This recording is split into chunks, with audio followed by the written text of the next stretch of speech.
Rail station रे ठिया होइतिबा Korba express रो चारोटी बगी रे अग्निकांड। आसंतु जानिबा यार सर्विसेस खबर विषय रे।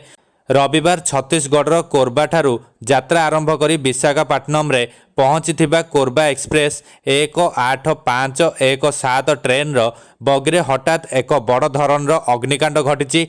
एही ट्रेन कोरबा ठारू तिरुमला जाउथिला। जेतेबेले ट्रेन स्टेशन रे अटकिला बगीरे हठात निया लागी जाइथिला।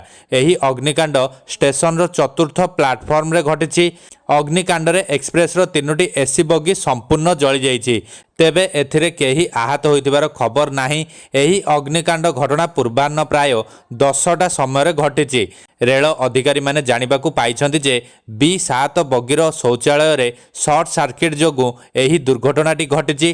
फलस्वरूप B7 बगी संपूर्ण जली जाइथिबा बेले B6 एवं M1 बगी गुड़िक आंशिक भावे पोड़ी जाइछि। सौभाग्यवशतः घटना समय ट्रेन रे कोनोसी यात्री नथिले, जेउथिपाई बड़ दुर्घटना रोका जाई पारिथिला। रेल कर्मचारी माने घटनास्थल रे पहुंची नियाकू नियंत्रण करने को चेष्टा करथिले।